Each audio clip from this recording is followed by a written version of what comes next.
approaching the throne of grace. Sabi nga po, di ba, pag sinabi pong approaching, ito po yung sinabing paglapit. Tapos hindi lang daw po ito basta paglapit, kundi talagang, alam niyo po yung paglapit na meron ka pong hinihiling. Ayan, meron kang gustong ma-receive, meron ka talagang personal na gustong sabihin nga po sa kanya. Kaya ganun po yung pag-approach. Kaya nga po tayo, di ba, lagi pong tinuturo sa church na kung gusto po natin na i-approach tayo o lapitan tayo ng tao, kailangan magkaroon po tayo ng initiative, di ba? Na kumari po, tandaan niyo pong palagi, sabi nga po, ang Bible, bago pa daw po tayo lumapit sa Diyos, una na po siyang lumapit sa atin. Bago po natin siya tanggapin, una na po tayong tinanggap ng Diyos. Kaya nga po ibig sabihin, may mga pagkakataon daw po sa atin na hindi daw po tayo pwedeng magtanong na, paano ko maliligtas? Hindi naman ako tinawag ng Diyos, hindi naman niya ako nilapitan. Ang totoo po, 2,000 years ago, in-approach na tayo ni Lord, tinanggap niya na po tayo, sinabi niya po sa atin na mahal niya tayo, saan daw po? Through sa pagpapako niya sa cross. Kaya nga po sabi sa Bible, di ba? It is once and for all. Isang beses, pero para sa lahat. Di ba po? Ibig sabihin, hindi sinabing para sa ibang for some, hindi sinabing sa ibang tao lang, sa ibang bagay lang po. Kaya ibig sabihin, sa lahat po yan. Hindi mo pwedeng sabihin na, baka sa mga taga-Jerusalem lang yan, kasi hindi naman ako Israelita. Pero totoo, para po sa lahat. Sino man po ang nakatira sa mundo, para po yun sa lahat. Kahit ikaw ay nakatago pa sa nasa ilalim daw po ng lupa. Kung yung mga nagkatago po sa ilalim ng lupa, di ba? At sabi nga po dyan, approaching the throne of grace. Ibig sabihin ngayon po, lalapit po tayo o tatawag tayo saan? Sa trono ng biyaya ng Diyos. Ang totoo po, ngayon na magbubuhay tayo, we are living in the grace of God. Okay po? Alam niyo po bakit tayo nabubuhay sa grace ni Lord? Kasi po, malalaman natin na kapag pumasok tayo sa church, hindi pa tayo tinututok ng Diyos, di ba po? Kung ang Diyos daw po, mapagparusa lang daw po siyang Diyos, tandaan po natin, pagpasok lang po natin sa church, pwedeng sabihin ni Lord, "Ops, kanina, hindi ka nagbasa ng Bible. Oy, nung nakaraan, wala ka. Oy, nung ganito, ito ang ginawa mo." Di ba po? So, kaya ibig sabihin po, hindi po ganun ang Diyos. Hindi po siya mapag-judge na Diyos, di ba po? Kaya ngayon daw po, pwede tayong lumapit sa Diyos, mapagbiyayang Diyos, di ba po? Kaya sabi po sa verse ng Hebrews 4:16, "Let us therefore come boldly unto the throne of grace, that we may obtain mercy and find grace to help in time of need." Nasabi po dyan, di ba, na lumapit daw po tayo sa Diyos boldly, come as you are daw po. Minsan, di ba, may mga times na nahihiya po tayo kay Lord na, "Lord, hindi po ako makalapit kasi alam ko po, hindi pa ako naging maayos kanina, meron po akong gantong ginawa," di ba po? Pwedeng ganun po. Pero sabi dito, come as you are po, na kung saan, ibig sabihin ng come as you are, hindi po yung tao mapagmayabang. Kundi yung come as you are na yun, ito po yung tao na umaasa sa Diyos, na malapit po sa Diyos, di ba? Kung saan, na para daw po maka-obtain tayo ng mercy, ibig sabihin maka-obtain ka ng awa sa Diyos, na kapag daw po yung mga pagkakataon na pag malapit ka sa Diyos, sinasabi mo lang na kailangan mo ang Diyos. Kaya ang nangyayari nga po, di ba, nakakakuha daw po tayo ng grace sa Kanya at saka tulong, di ba, every time na malapit po tayo sa Panginoon. At sinasabi nga po diyan, pakinext na nga po. Ayan, sabi po kasi dito, prayer is our approach to God and we are to come boldly unto the throne of grace. Ano daw po? Ibig sabihin, ito daw po ang ating approach sa Panginoon. Kapag daw po pala nag-pray tayo, sinasabi lang natin kay Lord na, "Lord, lumalapit po kami sa iyo, tulungan na po kami," di ba? Yung parang naranasan niyo na po bang lumapit sa o mag-request sa barangay. Di ba po, kung ano kayo mag-request sa school, di ba, na sa teacher na iba ka naman po pwedeng ganito, pwedeng ganyan. Di ba, minsan po ang hirap mag-approach sa kanila. Ang hirap po mag-request, di ba? Yung sinasabi ko nga po sa inyo dati, nag-request kami sa barangay, aba naman, dati po kami kilala, nilagay sa pinakailalim, tapos nang bumalik ka po, kamusta na po yung request namin letter, wala pa rin, di ba, hindi pinansin. Pero sa atin po, once we approach the Lord, papansinin niya po agad tayo. At sabi nga po dito, di ba, some Christians approach God meekly with heads hung. Ito yung mga paglapit daw po natin sa Diyos. Minsan daw po tayo yung mga Kristiyano na parang yung parang nag-pray kayo, inisip mo na, kasagutin ba ni Lord? Ito kaya ang gagawin ng Panginoon? Minsan naman daw, afraid to ask Him to meet their needs. Minsan di tayo humihiling kay Lord kasi iniisip natin na marami natang iniisip si Lord, baka masyado na ako nakadagdag. Kaya naman daw po, others pray disrespectfully with little thought, come with reverence. Ayan, minsan naman, lumalapit sila pero hindi nila alam na ang Diyos talaga, karapat-dapat siyang papurihan, ang Diyos talaga, kailangan natin siyang i-honor.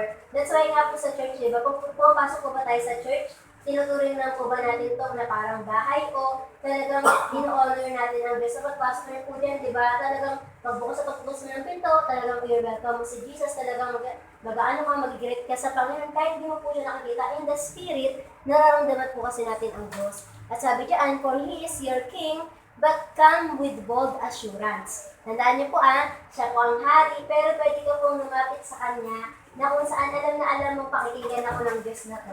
Di ba? Na ano niyo na po yan? Meron na po ba kayo napuntahan parang nakaupo sa kumari, kapitan, di ba po, kaya mayor, vice mayor, na alam mo na kapag lumapit ako dito, i-approve nito yung letter o kaya yung hinihiling ko sa kanya. Na ganun daw po yung may parang pag nilapitan mo yung hari, alam na alam mo, malakas ako sa Diyos, yung ganun daw po. Kasi hindi dahil sa magaling ka, kundi sabi dahil nga po makapangyarihan ng Diyos na meron tayo. Kaya sabi diyan, yung bold assurance, ibig sabihin, sure ka talaga. Sure na, ay sure po ako na talagang tutugunan to ng Diyos. Mangyayari to kasi si Lord, answering God siya, di ba po? At sabi diyan, for He is your friend and counselor. Tandaan niyo po, si Jesus po ang Diyos, ang ating kaibigan at ang ating counselor. Di ba po, kung magtatanong tayo kay Lord, Lord, ito ba ang dapat kong gawin? Sasagutin ka niya, di ba? Sasabihin niya, hindi, kasi dapat ganito. Di ba po, kaya naman, ganito ang gawin mo kasi tama yan, di ba? Kaya yan daw po ang mga pwede natin gawin sa Panginoon. Kaya sabi diyan, sa number 1, our request must be made known to God. Matandaan niyo po ang mga request natin, kailangan masabi natin sa Diyos, kailangan alam ng Diyos yan. Ang totoo, alam po ni Lord. Kaya nga po may tanong sa Bible, di ba? Sabi nung kay Apostle Paul na, kung alam pala ni Lord ang kailangan ko, bakit pa ako mag-pray? Di ba po? Pero anong ibig sabihin po ng pag-pray natin? Kasi gusto malaman ni Lord, gusto mo bang ako ang tumugon niyan, di ba? Kasi may mga pagkakataon daw kung alam ni Lord ang kailangan mo. Pero minsan, hindi ka naman lumalapit sa Diyos. Lumalapit ka sa tao, ay pautang naman po kasi nagugutom na ako. Alam ni Lord, nagugutom ka. Pero dahil di ka naman nag-pray kay Lord, di ba? Lumapit ka sa tao, ang tanong ni Lord sa iyo, sa akin ka ba talaga humihingi? Di ba? Kaya dapat yung request natin, made known to God. Na ibig sabihin, iparinig natin kay Lord na, Lord, alam mo po itong panalangin ko, pero sasabihin ko pa rin po kasi ito po ang halimbawa ng aking pagpapakumbaba sa iyo at paglapit ko po sa iyo. Ganun daw po. At after nun, kapag naisip natin na minsan may mga prayer po tayong ganun, di ba? Tapos sasabihin, maya-maya sa prayer mong yun, may bigla pala mong isasabihin sa iyo, o kaya meron palang kaibigan na magdadala ng pagkain, yung mga ganun pong bagay. At hindi natin alam, marami pong way ang Diyos para po pagpalaan tayo. Kaya tandaan niyo po let your request must be made known to God. Kailangan ipaalam mo sa Diyos. Kahit alam po ng Diyos, di ba? Kumari, ang nanay daw po natin at tatay natin, di ba, sa mga anak, alam nila, umaga, tanghali, gabi, kakain yan, di ba? Pero pag nagutom ka ng alas 9, hindi pa tanghalian, di ba? Kailangan sabihin mo, ma, pengi pong pagkain, di ba? Nang sa gayon, pakainin ka. Ganon din po ang Diyos na alam niya, nagugutom ka, alam niya may pangangailangan ka, pero sabihin mo po sa Kanya. At sunod po, sabi po dyan, sabi po ng Philippians 4:6, be careful for nothing. But in everything, by prayer and supplication with thanksgiving, let your request be made known unto God. Ano daw po, hayaan mo na ang mga request mo ay mapamalaman ng Diyos, di ba po? Kasi sabi po dito, yung be careful for nothing means don't worry. Ibig sabihin, huwag kang mag-alala. Di ba po? Turn your worries into prayers. At sabi po dito, lahat ng mga worry mo, ilagay mo sa prayer. At kapag worryless ka na, you pray more na. Tandaan niyo po, kailan lang daw po nagiging worryless, hindi na masyadong nag-aalala ang tao, pag lagi na siyang nananalangin. Pero gawin mong prayerless, di ba? Ang mangyari, mag-worry more ka. Kasi naisip mo na, hindi ka nag-pray, kaya puro ka worry. Paano to? Paano yung ganyan? Paano yung ganito? Kaya tandaan po natin, para ma-worry, ay ma-less ang worry, mag-pray ka ng more. Bawat oras, pray agad. Pag alam mo, dumating na yung bill ng kuryente, di ba? Si Judith, dumating na, di ba? At saka, yung mga bayarin sa bahay o sa kung saan man po, di ba? Lagi na po natin ipag-pray na agad. At sunod po, sabi ko nga po dyan sa Kay Solomon, sabi sa letter A, Solomon's prayer request. Ito po ang prayer request ni Solomon sa 1 Kings 8:56 to 60. Ayan, alam niyo po na kahit po ang mga Bible character, nag-pray din po sila kay Lord. Talagang alam po natin, nakita po natin nagbigay sila ng halimbawa. Kaya po, yung verses po dyan, pakilabas nga po. Yan. Sabi po dito, babasahin ko po lahat yan ha, 56 to 60. Purihin ang Panginoon na nagbigay ng kapahingahan sa mga mamamayan niyang Israelita ayon sa kanyang ipinangako. Tinupad niya ang lahat ng ipinangako niya kay Moises na kanyang lingkod. 57. Samahan sana tayo ng Panginoon ng ating Diyos tulad ng pagsama niya sa ating mga ninuno. Huwag sana niya tayong itaboy o pabayaan. 58.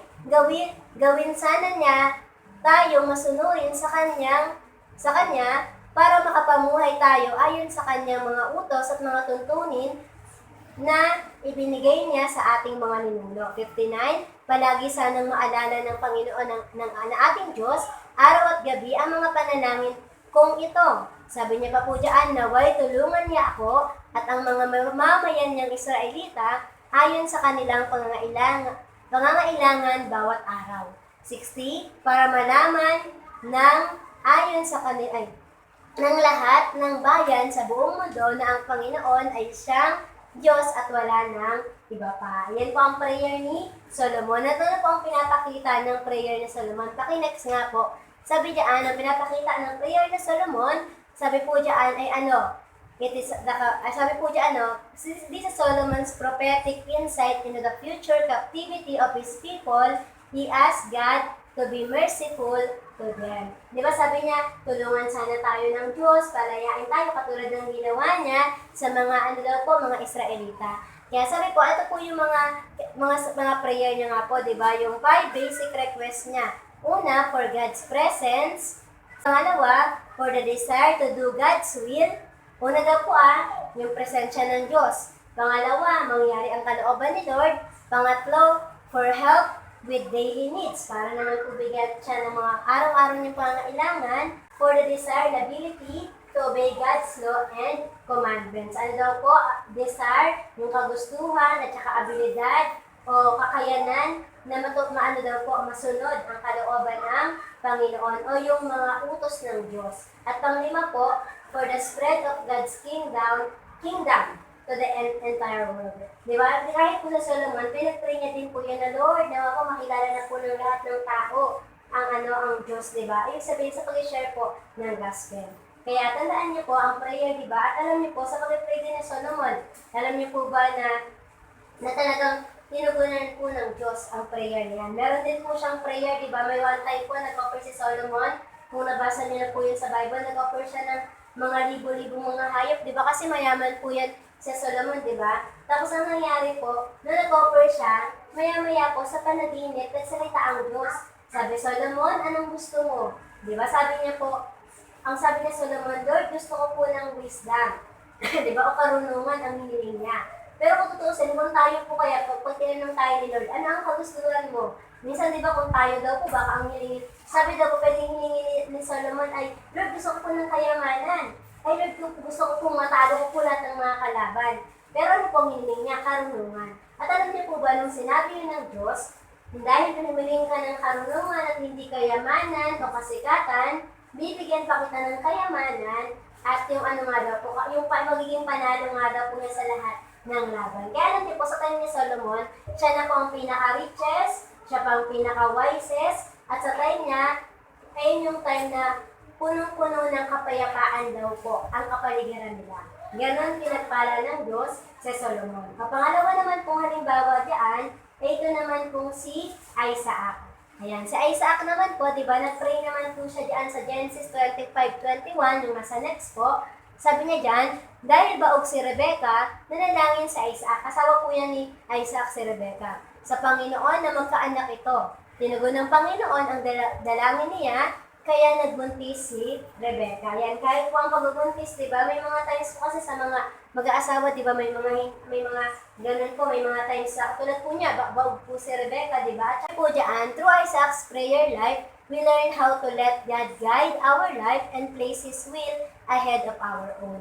Isaac pleaded for children, this is his most personal and important request. Nasabi po diyan, di ba, na ito daw po ang kanyang personal at gusto niya po talagang i-request kay Lord. Sabi nga po, ang 3 lesson doon ay, sabi dito, God may decide to withhold His answer for a while in order. Ito ang nangyari, bakit daw po withhold o parang ano muna sa ang sagot ni Lord? Wait muna ha, wait lang. Ganun ang sagot ni Lord. Alam niyo po kung bakit? Kasi number 1, to deepen our insight into what we really need. Kaya minsan po kasi may mga prayers daw po tayo na yung gusto natin, matanggap natin agad. Pero parang naisip natin na, Lord, ang tagal ko na pong pinag-pray, bakit wala pa rin po? Ganon, di ba? Pero sabi po dito, para daw po, palalimin pa. Yun talagang insight mo o karunungan o kaalaman mo patungkol sa bagay na yun. Ano ba talaga ang kailangan mo? Di ba? Minsan po yung mga times na, kaya pala may sagot si Lord na wait. Kasi minsan, hindi pa timing, hindi pa right time ngayon. Next time pa yun, kaya hindi niya pa pala tinutugunan sa atin, di ba? Na parang kailangan pa na matutunan mo pa pala to, malaman kapag daan na pa yung ganitong mga pagsubok, nang sabihin makita mo, ay kaya pala hindi ko binigay ni Lord, kasi pag dumaan pala itong pagsubok na to, baka mawala ako kay Lord, o kaya baka kalimutan ko ang Diyos, o kaya naman, baka titilin ko na yung buhay ko. May mga ganun daw po na nag-aano si Lord na mag-antay ka lang para malaman mo, ay ito pala ang kalooban. Pangalawa po, to broaden our appreciation for His answer. Ibig sabihin palawakin pa daw po natin. Na ibig sabihin na dumating daw po kasi yung time na kapag daw po minsan, binibigyan ng tayo ni Lord minsan libo-libo lang o kaya hundreds lang. Minsan daw po kasi, pinapaano pa ni Lord na pag naging mas appreciative na tong taong ko, bibigyan ko na to ng mas malaki pa. O kaya nga di ba yung sinasabi nga po na parang sa tapat ka ba sa maliit pa lang o gusto mo agad ang laki agad. Di ba sa church may mga ganun pong tao na ay di po mo lang mag-isimba din sa church niyo kasi onti pa lang po kayo. Pag marami na lang po kayo, di ba? Yung mga ganun, parang hindi mo tayo na-appreciate yung maliit na bagay. That's why ang mangyari, hindi pa agad ma-answer ni Lord yun sa'yo. Pero kung nakita ni Lord, tapat to. Kahit bata pa lang to, estudyante pa lang, mag-rights and offering na. Pag nagtrabaho to, for sure, mag-ibigay ko sa akin. Yung mga ganun daw pong bagay. Kaya may mga waiting na, Lord, bakit ikaw naging CEO? Di ba kung prayer po ng mga worker, Lord, dapat mataas na ang ang manager na dapat ako ng ganito. Pero syempre, para ma-appreciate mo yung maliliit na bagay. Di ba po, na ma-appreciate mo na, yung sasabi ko po sa inyo, di ba na meron ding mayaman, trillion o million at billion din po, and zillion yung kinikita niya. Pero ano pong sabi niya, hindi niya kailangan ng mamahaling mga kotse, hindi niya kailangan ng mamahaling may talagang napakamahal na yung Hermes, di ba? Na gano'n lang, liit lang naman ang tatak ng kasan dyan sa damit mo. Akala pong mayaman ako, di ba? Na parang napakamahal, ayun lang naman yung binayaran mo. Kaya may mga times na hindi niya yung na-appreciate. Ang na-appreciate niya, para sa kami may cellphone, para sa kami may damit, lumabuhay kami sa mundo, di ba? At least siya, tapat siya sa Diyos. Yung mga ganun po. At pangatlo, sabi diyan, to allow us to mature so we can use His gifts more wisely. Alam niyo po na, kaya may mga times na, bakit daw po sa atin, yung mga bata hindi pa sila agad makapag-decide ng sarili nila kasi magmamatured pa yan, di ba po? Ganun din po sa atin na bakit minsan inisip natin na, Lord, gusto na ko na pong maging ganito, maging ganyan. Pero ang sinasabi dito, kailangan mag-mature ka muna, di ba? Nang sa gayon, magamit mo na ng maayos yung binigay sa'yo ng Diyos. Naalala ko po dyan si Catherine Coleman, di ba? Meron po siyang prayer kay Lord na, Lord, bakit po nung kabataan ko, hindi mo po sa akin binigay yung power na yun? Yung power po ng Diyos. Tapos, kung kailan matanda na daw po siya, sa kanya pa yung na-receive. Sabi ng Diyos kasi, kung binigay ko yan sa'yo ng kabataan mo, baka sayangin mo lang. Ganun din po sa atin, di ba? Dito sa church. Kaya nga po sa church, hindi agad pwedeng maging leader. Kailangan mag-step by step talaga yan. Talagang parang mag-under siya sa learning ng discipleship, na pagbabasa ng Bible, di ba? Kailangan ganito talaga. Kasi nga daw po, kapag daw po ang isang tao, ginawa mo agad siyang leader, hindi pa siya matured, ang gagawin niya po dun sa pagiging leader niya, ipagyayabang niya lang po. Nakita na ngayon ng ganong tao na, leader ako sa school, pero yung ugali ang sama po, di ba? Kasi that means, hindi po naging maayos yung hindi po na maging matured yung niya po, isip niya, yung mga bagay-bagay sa buhay niya po, di ba? Kaya ganun din po, na kung Yung sila po, sila Rebecca, si Sarah, di ba? Sila po yung mga nagkaanak ng mga times na old age po nila, di ba? Pero bakit po ganun? Nung nalaman po nila yun, mas naging thankful po kasi sila sa Panginoon. Ayun po ang una make our request known unto God. Pangalawa naman po, ito naman po yung sasabing our request must be in line with what God wants. Ayan. May mga prayer po ba kayo na na talagang kasama po si Lord? O sa mga prayer o mga plano niyo po sa buhay, wala si Lord? May mga ganun po ba kayo? Yung tulad po ng meron po nag-outing ng mga kabataan, sabi nung nung nanay, bigyan mo ay isama niyo ang Panginoon din ha. Sabi nung anak, wala na po space dito ma. Doon na lang siya sa compartment, doon sa likod. Kaya ang nangyari po, alam niyo po, nung nagkabungguan, lahat po ng mga kabataan nandun sa loob namatay. Tapos alam niyo po, nung chinek po nila, nakita nila sa likod, merong ilang itlog doon, na ang lakas naman talaga ng pag-bump, di ba, sa puno nung kotse na yon. Pero yung mga itlog buong kumpleto, wala man lang pong nabasag. Di ba, itlog mo napaka-sensitive, isang hulog mo nga lang po yan, di ba talagang basagin. Kaya tayo po, pag namamalengke, kailangan pa talagang ingat yan, nasa lagayan, nakakarton, nakaano pa talaga. Na ibig sabihin po kasi nun, ano pong sabi? Sabi kasi nung bata, nung kabataan, sa likod na lang si Lord. Kaya naprotektahan? Yung mga gamit sa likod. Na sabi nga po dito, minsan may mga ganun daw po tayo na sa party ba natin, sa outing ba natin, kasama ba si Lord? Di ba? Kaya nga po may tinuturo sa amin dati na huwag lang kayo mag-banding, mag-fellowship kayo. Kasi pag-banding, ibig sabihin kayo-kayo lang yan. Pag-fellowship, kasama nyo ang Diyos daan. Di ba po? Kasi may mga tayo sagot na nag-banding lang naman po kami. O kasama ba si Lord sa banding po yan? Ganun din po dito. Sa mga plano po ba natin sa buhay, inline ba yan kay Lord, di ba? Na, Lord, bigyan na po ako ng pagyamanin na po ako nang sa gayon po makapag-reach out po kami ng maraming mga tao sa mundo, makapag-share pa kami ng word of God. Ganun ba? O pagyamanin na po ako, Lord, at bibiling ko lahat ng gusto ko, di ba? O ganun yung gusto niyo po. Kaya dapat ay in line sa kagustuhan ni Lord. Kaya nga po sabi sa Matthew 7, 9-10, kayong mga magulang, kung ang anak ninyo ay humihingi ng tinapay, bibigyan ba ninyo ng bato? At kung humingi siya ng isda, bibigyan ba ninyo ng ahas? Diba? Kayong mga magulang, alam niyo pa ang sagot. Diba? Siyempre hindi. Kung ano ang hinihiling ng anak nyo, ayun pong ibibigay nyo. Kasunod nga po niyan sa 11, sabi niya, kaya ano pa akong Diyos na mas mabuti kaysa sa inyong mga magulang. Diba? Ang sabi kasi yung mga magulang, pwedeng minsan maging masama yan, minsan di maging okay, diba? Pero ang Diyos, napakabuti niya po. Kaya nga po sabi dito, yung child daw, sabi diyan, in Jesus' example, asked his father for bread and fish, good and necessary item.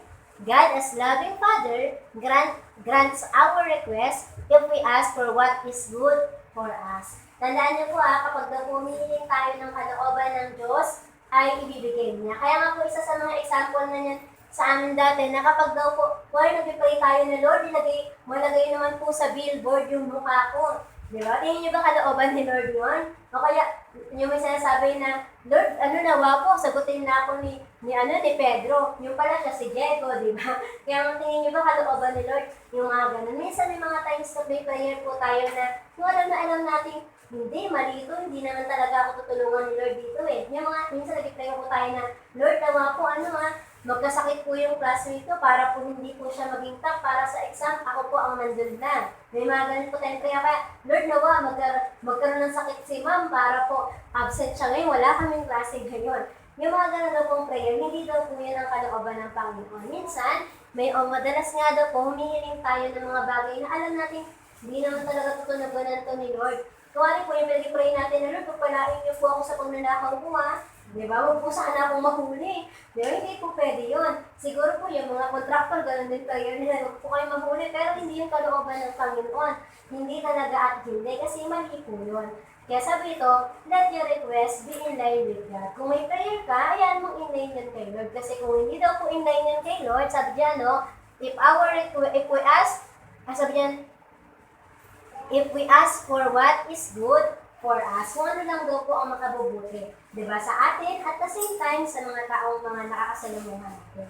Kaya sa letter A, sabi po dyan, our request must be offered in faith. Alam niyo po, dapat daw po, lahat tayo, tuwing mananalangin ka, dapat may pananampalataya. Tandaan niyo po tuwing mananalangin, samahan ng pananampalataya. Kasi napakahirap po talagang manalangin kung wala ang pananampalataya. Kasi may mga pagkakataong isipin mo, mag-pray ka na, Lord, pagalingin niyo po sa ospital yung kamag-anak kong may sakit. Pero iniisip mo, paano mangyayari? Sabi nga ng doktor, malubhana. Diba? Kaya it takes faith po talaga. Faith ang kailangan mo. O kaya sabihin mo, Lord, pengi po ako ng pambayad na 20,000 o kaya 50,000. Pero alam mo, wala ka naman kung ganong kalaking pera. Pero diba, it takes faith. Kasi sabi, sa pananampalataya mo, malaki ang magagawa po nito. Tandaan niyo po, kung mananampalataya ka lang, mangyayari po yun. Ayun po yung lagi sinasabi ni Jess, diba, if you believe, diba, if you have faith, di ba mangyayari yun sa iyo? Kaya nga may tanong si Jess, di ba? Pag may nasabi, Panginoon, pagalingin niyo po ako. Sabi ng Panginoon, naniniwala ka ba? Nananampalataya ka ba? Kasi kung hindi daw po, kapag ikaw ay nagda-doubt, hindi mo talaga makukuha.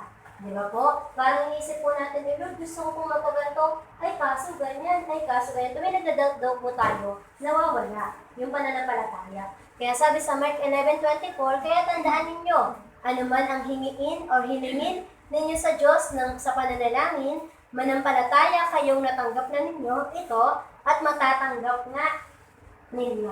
Sabi nga din, di ba, maniwala kayo na marireceive niyo yun and you will receive it. Kaya ganun po, na parang may mga times na, Lord, paano ko gagaling sa ganito kong sakit? Hindi naman po ako nainom ng gamot. Hindi naman po ako nagpa-hospital, wala naman po ako maintenance. Pero sabi doon, sa pananampalataya lang po, di ba, na hindi, papagalingin ako ni Lord kasi great physician ko siya. Pero paano ako magkakaroon ng sariling bahay?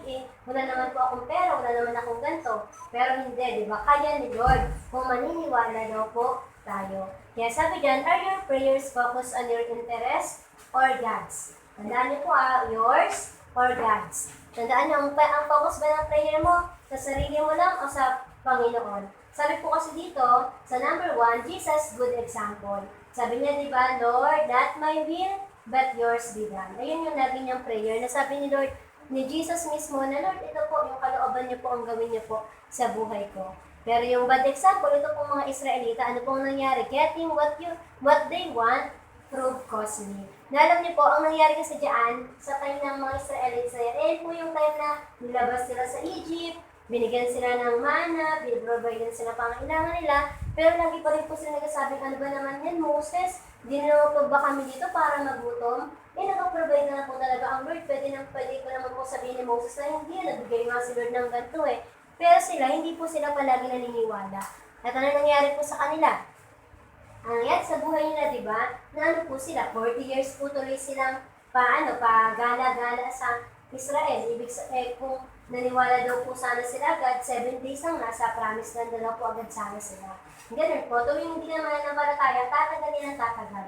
Tuwing hindi ka naniniwala kaya ni Lord, tatagal yan ng tatagal. Pero kung maniniwala kang kaya ni Lord to, in a split of a second, kaya niyang gawin, kaya niyang baguhin ang buhay po natin lahat. At pangalawa, sabi din, our request must be made in Jesus' name. Tandaan niyo po na kapag meron kang request, thank you Lord, in Jesus' name, Amen. Lagi pong ganun hindi po sa pangalan ng kahit sinong Poncio Pilato, hindi sa pangalan ng kahit sinong sikat o mayaman. Diba na Lord, pinakasikat po yung mga buwaya ngayon. Sa pangalan ng mga buwaya, yayaman din kami, diba? Hindi. Kundi sabi dito, sa pangalan po ni Jesus. Sabi nga po sa diba, sa kanta, there is no other name, o kahit po sa Bible, diba, walang ibang pangalan na mas mataas, kundi kay Jesus lamang po. Kaya lagi pong in Jesus' name. Sabi po dito, at anuman ang hilingin ninyo sa aking pangalan, ay gagawin ko upang maparangalan ang Ama sa pamamagitan ko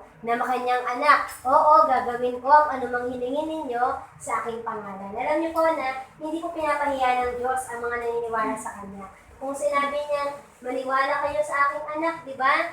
At makikilala niyo rin ako, matutugunan niyo mga pangailangan, di ba? Maniwala lang daw po tayo.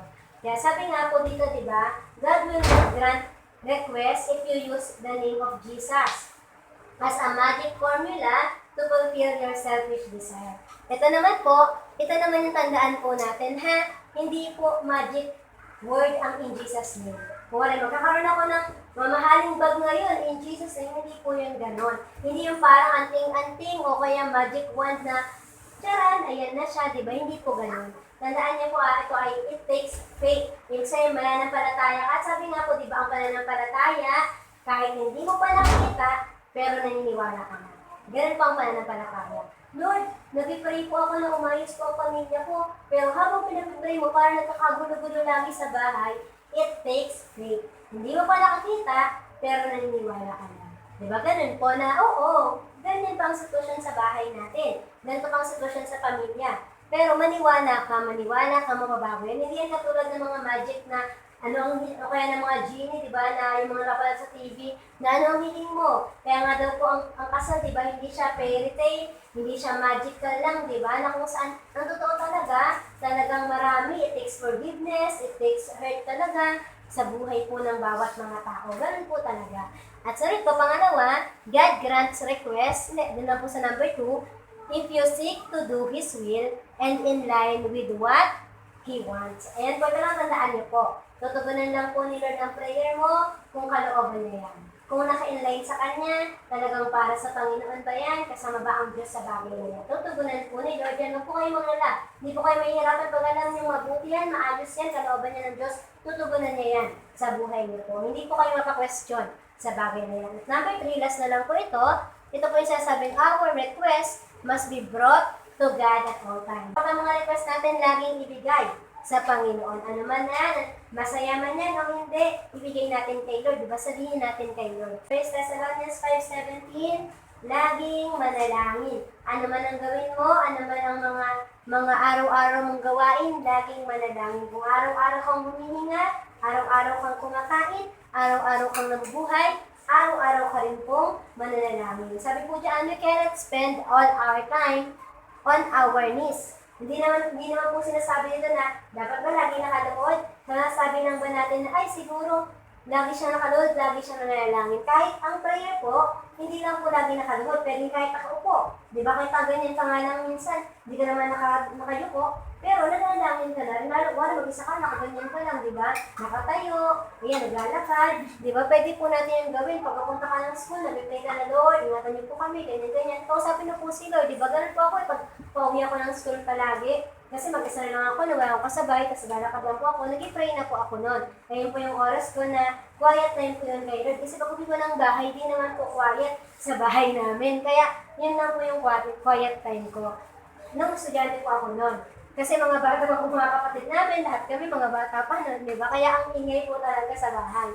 Sabi po dito, but it is possible to have a prayerful attitude on a regular basis. Possible po ba yung laging manalangin? Opo. Di ba? Kapag sa trabaho, break time, habang kumakain ka, pwede ka pong magpalin sa isip kung nakausap mo po si Lord, di ba? O kaya habang walang calls, kung call center man, di ba, pwede ka usapin ng Panginoon. Ganon din sa school, habang wala si teacher, pwede ka usapin ng Panginoon, di ba po? At kahit nasaan ka man, basta wala kang ibang kausap, that means it's your time, it's our time to pray, di ba? O, nakahiga lang po tayo, parang wala na tayong kausap sa oras na yun, o kaya nakaupo, time to pray, di ba?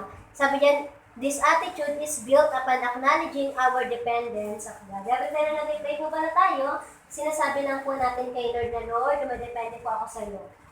Lord, ikaw po ang bahala sa akin. At sabi po dito, letter A, importunity recommended. Ito po, tandaan niyo po ito sa Matthew 7:7. Hingi kayo sa Diyos at bibigyan kayo. Hanapin ninyo sa Kanya ang hinahanap nyo, at makikita nyo, kumatok kayo sa Kanya at pagbubuksan kayo. Una din daw po ang pag-pray natin. Every time po pala nag-pray ka, sinasabi mo lang kay Lord na, Lord, ito po mga hinihingi ko po, ito po yung mga kailangan ko. Para kang hinahanap mo si Lord, tsaka kinakatok mo daw po siya. At alam niyo po, hindi po kayo papahiya ng Diyos, hindi tayo papahiya ng Diyos kasi sasagutin niya po yan. Dito po sa church, di ba? Isang halimbawa na lang na lagi po tayong hiling na Lord, pengi po ng pambayad namin dito ng church, Lord, pengi po ng mga pang-design namin dito, mga pang-paayos ng church, di ba? At nakikita niyo po, unti-unti, nagkakaroon po, di ba? Kung nasimulan niyo po ang church, walang kisame, nagkakisame po, di ba? Na kung saan talagang si Lord po ang nagbibigay niya lahat, hindi po dahil ang sipag kong magtrabaho, kasi di naman po ako nagtatrabaho, at hindi rin naman po dahil ang sipag po ng mga tao sa paligid natin, di ba? Kundi sabi diyan, it's all by the grace of God. Dahil po, hiniling mo, kaya ka nagkaroon. Patunay lang po yung mga gamit o mga bagay na yan na hiniling natin, kaya po tayo nagkaroon. Kasi ang Diyos po, He is an answering God.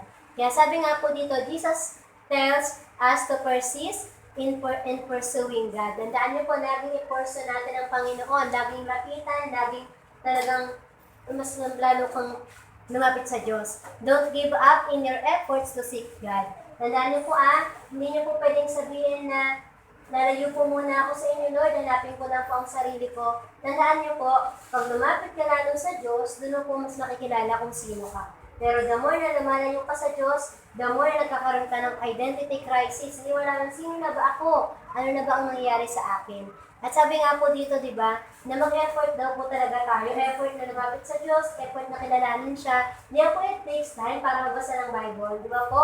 Di ba? May mga pagkakataon na hindi po kasi yan yung normal nating ginagawa. Yung pagkain, normal yun. Kasi kung nagutom ka, talagang hahanapin mo ang pagkain. Pero ang Bible, hindi mo po yan nasabi niya na po, bakit ito hinanap ang Bible? Hindi po Talagang kailangan nag-effort ka. Kailangan magkaroon ka ng pagbukas ng Bible mo, talagang kuhain mo yan. Effort po yung mga bagay na yun. Kaya mag-effort po tayong lumapit sa Diyos. Kasi ang katotohanan ng mga tao, hindi naman po nila, hindi naman minsan madalas nating nilalapitan ang Diyos. Unless, di ba, talagang normal na yun sa buhay mo, alam mo kailangan mo ang Diyos at hindi mo kayang mabuhay kung wala siya. Sabi po, continue to ask Him for more wisdom, knowledge, and understanding. Lord, bigyan po ako ng katanungan. Ano po ang katotohanan patungkol sa bagay na ito? Ano po ang dapat kong desisyon na gagawin? Diba? Yun po. At sunod, sabi po dyan, yung pangalawa, ito po yung brevity and sincerity recommended. Ibig sabihin po ng brevity, diba? Ito po yung sinasabing nasa yung wala daw po sa mahabang mga panalangin, wala daw po yun sa basta yung mga ganung bagay. Kailangan lang daw po yung totoo, di ba? Yung totoo talaga, yung sabing talaga namang true copy yan, di ba? Na prayer, tsaka sincere ka talaga, yun po ang kailangan. Tandaan niyo po yan Kaya sabi sa Matthew 6:7, at kapag nanalangin kayo, huwag kayong gumamit ng maraming salita na wala namang kabuluhan. Kaya po dito sa church, alam niyo po, hindi po talaga namin masyadong in-encourage yung mga tao na yung magsulat po tayo ng prayer natin, tapos basahin po natin. Yung, Lord, tulungan ako kayo mag-chat GPT. Pengi po ng prayer, chat GPT. Ang haba-haba, di ba? Kasi sabi po dyan, kahit daw po hindi maraming salita, basta galing sa iyong puso. Kaya nga diba, nag-pray na nakapikit tayo na ano man yung ilabas ng Panginoon na salita, di ba? Mula sa puso mo, ayun na, sabihin mo po. Kaya sabi pa dyan, tulad ng ginagawa ng mga taong hindi kumikilala sa Diyos. Alam niyo po, yung mga may kopya, yung mga tumitingin pa sa Bible na yung mga prayer na gano'n, kaya may hawak na ganito, sila po, yun po yung mga normal na ginagawa ng mga taong wala talagang relasyon sa Diyos. Pero tayo kung may relasyon sa Diyos, ipikit lang po natin mata natin, sabihin natin kay Lord yung gusto po natin, di ba? At ano ang gusto niya sa atin, mababanggit po natin yon. Okay? At sabi po doon, akala nila ay sasagutin sila ng Diyos kung mahaba ang kanilang panalangin. Hindi po. Hindi kailangan na, oh Diyos, na dakila sa lahat, na may lalang ng langit at lupa. Binanggit ko pa yung ng pasimula, ginilikha ng Diyos ang langit at ang lupa. Di ba, ginamit pa natin yung mga yon. Akala po natin, gawin po na mag-pray, ang daming verse doon. Minsan ganun po yung naisip natin, pero katotohanan, yung nasa puso lang po natin. Di ba, minsan po, kung pag nagugutom ka na ba, ano mo i-pray mo? The Lord my God will provide all of our needs according to His riches and glory. Yung parang napakahawa pa na sabi mo bago ka magsabi ng naging pagkain, Lord. Di ba? Na totoo, sabi nga po sa amin, sabi pa mga kailangan mo si Lord, sabi mo lang, Lord, help. Diba? Minsan yung mga ganun daw po. Pero dito naman, inaayos po natin yan. Kaya po may tinuturo sa atin na acts, diba? Yung adoration, purihin mo ang Diyos, confession, thanksgiving, at supplication, diba? Pero kaya nga po may mga times, silalagay daw po natin sa tama. So ano ba yung prayer natin? Well, sa kahanan, ang prayer sa pagkain, Lord, salamat po sa pagkain nito, linisin niyo po ito, di ba? At ayun, lahat ng mga gusto mong sabihin na hindi yung pinag-pray ko pa, pagpalain po ang munting lupa, palakasan sa pasganamin po si Mayo, di ba? Hindi na po sa ganong bagay. Kasi napakahaba man po yun, pero out of context na po, di ba? Isipin po natin yan kaya lagi pa rin tandaan sincere, totoo, di ba? Na Lord, ito po yung nasa puso ko. At yung, para malaman mo kung tama ang pag-pray mo, basahin mo ang Bible para alam mo na hindi ka magkakamali kasi baka bigla may word kang ibang masabi kasi hindi kasi, sabi kasi naman ng puso mo, naman pala ng puso mo, hindi pa pala maayos, di ba po? Kaya laging ipaayos muna. Kaya nga po sa simula, di ba, mga prayer tayo na Lord, linisin niyo po ang aming puso, ang aming buhay, di ba? Tapos maya-maya, sa pagkiparing mo ng ganun, umaayos na. Maya-maya na, sabi mo na yung mga direct na word na dapat mong sabihin para sa prayer po na yun. Kasunod po, sabi po dyan, it is not wrong to come to God many times with the same request. Tandaan niyo po hindi po masama na lumapit sa Diyos ng paulit-ulit ang request mo. Kung nga ito talagang request mo, sabihin mo lang, ulit-ulit, araw-araw yan, hanggat hindi pa tutugunan ng Panginoon. Hindi po masama yung paulit-ulit. Pero ang sinasabi lang po kasi doon na repetition, ayun po yung araw-araw ayun yung sinasabi, bless us this day, our day, ganyan-ganyan, nalimutan ko na po kasi, basta ko rin yung laging sinasabi, hindi naman talaga yung kailangan. Di ba po? Yung parang may memorize kang, our Father in heaven, our Father who art in heaven, hallowed be thy name, hindi po masama ang prayer na yon. Tandaan niyo po Pero ang masama, kung hindi mo masabi kay Lord, ano talaga ang gusto mo? Lord, mali po talaga ako ngayon. May kasalanan po talaga ako. Diba? Maging ganun, kahit nga sa mismong language natin, huwag ka na mag-English, mag-Tagalog ka na lang. Kung Bisaya ka, mag-Bisaya ka, diba? Maiintindihan niya ng Panginoon. Sabi pa kasi dito, but He condemns the repetition of words that are not offered with a sincere. Sabi po dyan, ang hindi gusto ni Lord, yung prayer ng mga, alam niyo po yung prayer daw po ng mga Pariseyo na tumatayo sila sa harapan, tapos may isa pong halimbawa sa Bible, di ba, tumayo po yung isang Pariseyo, tapos sabi niya, Panginoon, ginisa po ako, di ba, nanalangin po ako, nag-fasting po ako, lahat ng ginagawa sa church, ginagawa niya. Hindi po katulad ng taong yun. O, dun pa lang po, wrong na. Kasi di ba, kung namanapit ka sa Diyos, huwag ka lang magkumpara. Di ba, kinumpara niyo, di po katulad ng taong na yun, na wala po na isa pong makasalanan. At ang tinuturo niyo po makasalanan niyo po, sabi nga po sa Bible, di ba, talagang tinutugtog yung, hindi ginaganyan yung dibdib. Kasi sinasabi ng Lord, patawarin niyo po ako kasi makasalanan ako. Alam niya makasalanan siya. Pero niyo po ang sinabi ni Jesus, sino ang mas kinalugdan niya? Yung Pariseyo po ba o yung lalaking humihingi ng tawad sa Diyos? Yung lalaking humihingi ng tawad. Kaya di ba, hindi po ni Lord kailangan dito na, Lord, matagal na po ako Kristiyano, magaling po ako magsalita. Hindi kailangan ni Lord po ng gano'n. Kailangan ni Lord, yung taong mapagpakumbaba, yung taong laging lumalapit sa Diyos, na totoo po. Okay po, kaya tandaan niyo pong palagi yun Kaya sabi po dito, approaching the throne of grace means coming to God with respect for who He is and what He can do. Malapit po tayo kay Lord, di ba? Alam na alam mo ang Diyos na pinaglilingkuran ako, mayaman to, hari to ng mga hari, di ba? Makapangyarihan to. Ganun daw po, yung kinalaban natin si Lord na nilalapitan po natin. Sabi nga po dito, God is still on the throne to remember us in times of pressures. Tandaan niyo po, sa panahon na nahihirapan ka na, naalala ka pa rin ni Lord. Sa panahon na akala mo, ang bigat na ng sitwasyon ng buhay mo, nandyan pa rin ang Lord. Minsan akala mo lang, Lord, andyan ka pa po ba? Pero andyan po talaga siya. Sabi dito, the answer to pressure is prayer. Tandaan niyo kapag na-pressure na po kayo, yung parang pag hindi maayos ang puso ko, parang nahihirapan na ako. Kapag na-overwhelm na po tayo ng hirap, ng mga sakit, ng mga pighati natin, mas ano po tayong lumapit sa Diyos. Kasi ang totoo, si Lord na po, hinahawakan niya tayo. Ang gusto talaga ni Lord na kapag may problema tayo, lapit po tayo sa Kanya. Di ba? Hindi yung, Lord, kapag po okay na lang po ako, sa ako lalapit sa iyo. Hindi po ganun. Kasi ang totoo si Lord, kilala ka niya. Sabi nga po, di ba, na makasalanan ka pa lang, masama pa lang ugali mo, pinapalapit ka na ng Panginoon sa Kanya, na malapit na niya sa iyo. Kaya kung may mga ka may problema ka, parang ang hirap po kumanta, Lord, kasi may problema po ako. Ano ba, mas gusto ni Lord na lumapit ka sa Kanya sa mga ganung pagkakataon.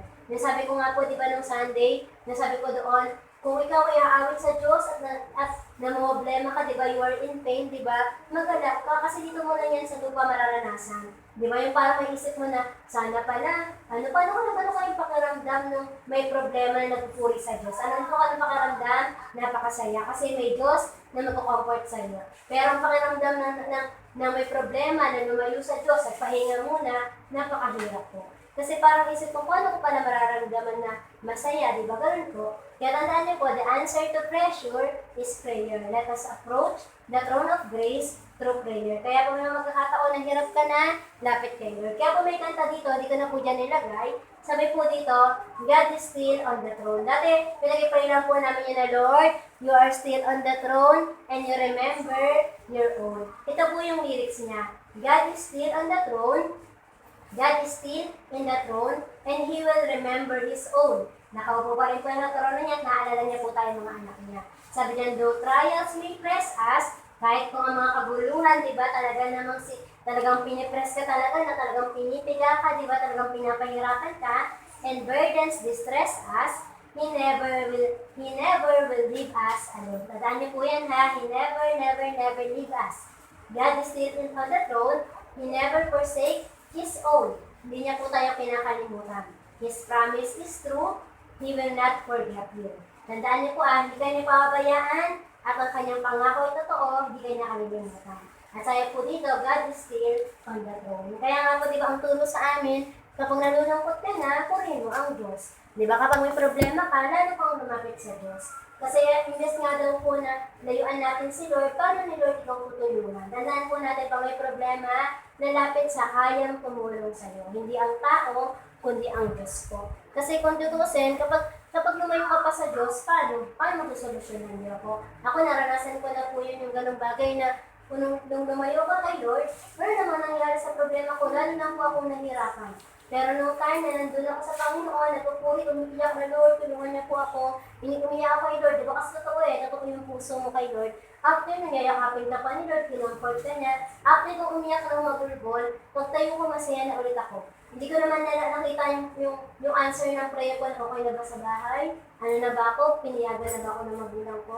Hindi ko yun nakita, pero nung time na pinag-pray ko po kay Lord, din habang nasa church ako, na-feel comfort at saka at peace na po ako. Na okay na, ano man yung kalabasan pag dito sa bahay, kung magpagalitan man ako, awayin man ako, di ba? Okay na ako, masaya na ako kasi alam kong kinomfort po ako ng Panginoon. Lagi pong ganun. Natandaan natin na si Lord po, pwede po tayo, we can come boldly to the throne of grace. Kaya lagi po tayo lumapit. Ano ang problema niyo po ngayon? Ano po ang kinakaharap natin ngayon? Kung wala kang problema, di ba?